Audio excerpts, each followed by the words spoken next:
Nessa entrevista falamos com Adriano Lacerda, que é diretor de teatro, ator e professor de letras. Como o modelo digital impactou você inicialmente e quais foram suas percepções sobre a obrigatoriedade desse formato no momento?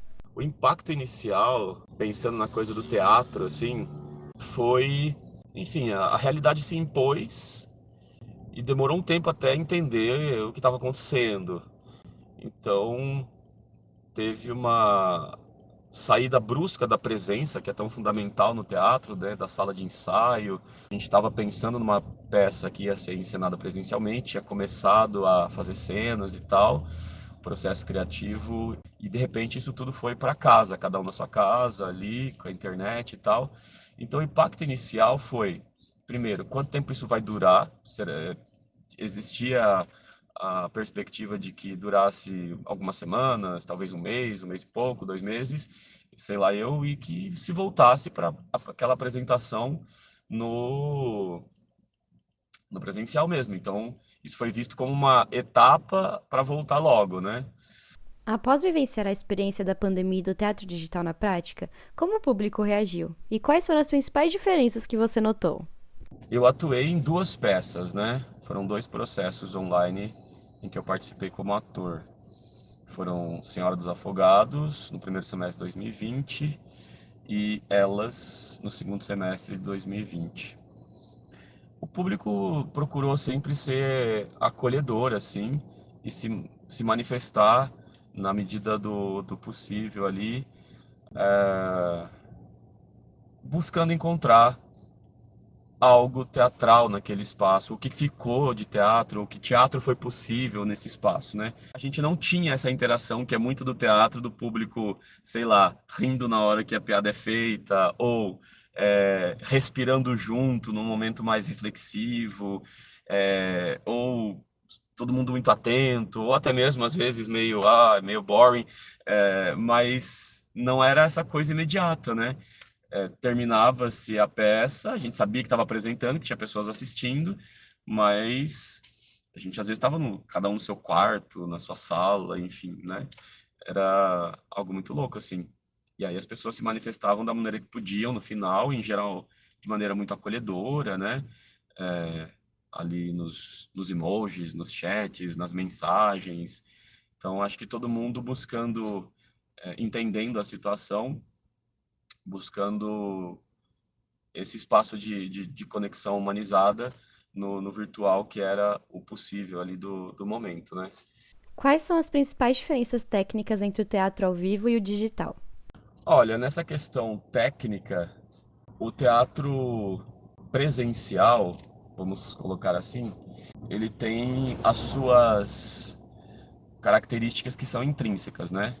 Você está olhando para um palco ou para uma cena que acontece, sei lá, mesmo uma cena mais intimista, e você tem um todo e o público às vezes pode não olhar para aquilo que você queria que ele olhasse, né? O público está mais livre, digamos assim, não tem um enquadramento fechado, não tem close, né? Como é o caso do cinema.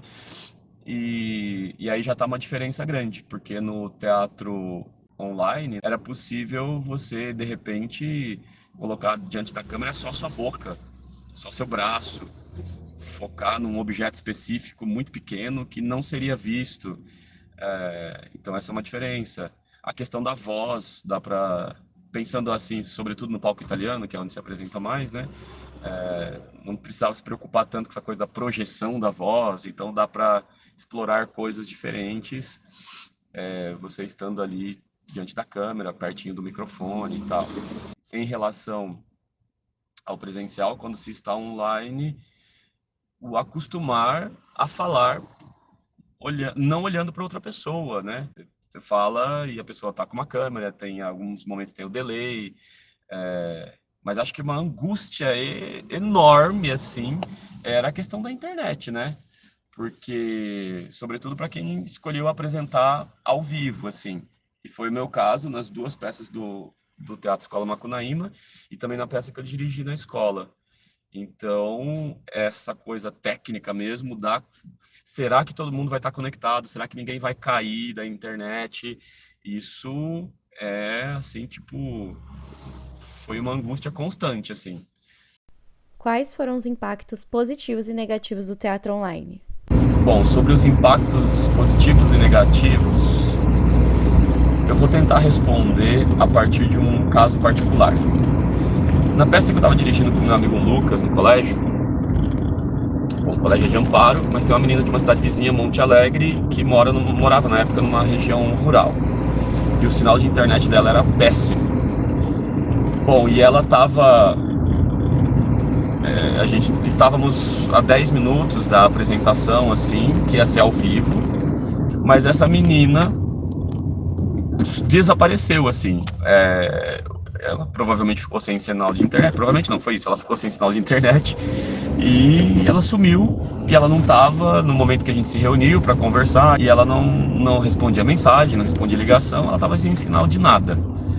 E aí eu mesmo resolvi fazer o personagem dela como voz em off, assim, e ver no que dava.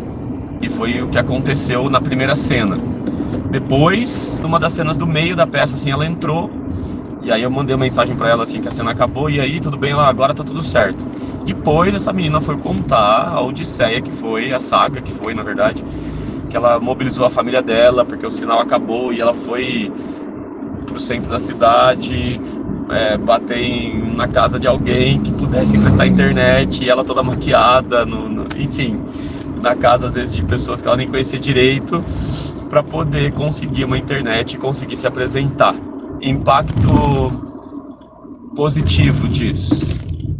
Eu acho que naquele contexto em que não se podia encontrar presencialmente, foi uma possibilidade desse tipo de experiência acontecer, dessa mobilização em favor da arte, em favor do teatro possível naquele momento, né? De pessoa, ela uma jovem de 15 anos mobilizando sua família, indo bater na casa, enfim, tentando um lugar onde se apresentar e fazer o teatro acontecer da maneira que era possível. Porque se não existisse a tecnologia, aquilo que estava acontecendo era ruim, era muito difícil de levar, porque tudo era tela, não sei o que. Era, mas era o que era possível. Então, sem aquilo, como teria ficado o teatro, né? Então, acho que foi o impacto de, olha, existe a tecnologia, ela nos permite algumas coisas e dá hoje para continuar fazendo algumas coisas, embora não dê para fazer tudo que se faz presencialmente. Na sua opinião, qual será o papel futuro das apresentações teatrais online em relação às produções presenciais após o fim da pandemia? Olha, sinceramente, eu mesmo, depois que voltaram aí as apresentações presenciais, eu nunca mais nem assisti a uma apresentação online, nem participei de um processo de ensaios e apresentações online, seja atuando, seja dirigindo. Eu vejo isso mais como uma possibilidade, na verdade, né? Sei lá, um grupo de pessoas que queira fazer algo que, sei lá, um grupo que se dispersou, ou um grupo que se conheceu à distância, tá querendo fazer algo, montar algo, né? E não tem a possibilidade do encontro, ficou aí dessa experiência que é possível algo teatral nesse espaço virtual. Acho que isso é uma coisa. Tem aquilo que já foi dito antes das heranças que ficaram, né, que a gente trouxe como uma ferramenta a mais, mas pensando sempre no presencial, que é a possibilidade às vezes de um ou outro ensaio, uma outra reunião, uma outra leitura de texto, não necessariamente ter que reunir todo mundo presencialmente, mas poder fazer esse tipo de coisa por meio de uma ferramenta online, de uma plataforma e tudo mais. Mas da apresentação mesmo é muito difícil porque o teatro vive muito da presença, né, das pessoas, do público ali num lugar e tal. Então, é possível um espaço para o teatro no virtual?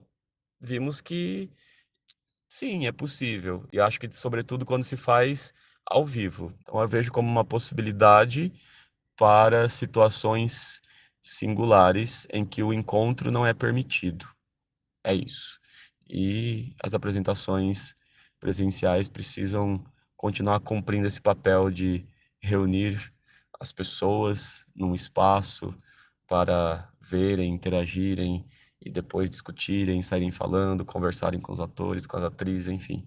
É isso. O teatro é lindo, é maravilhoso e é preciso que seja cultivado.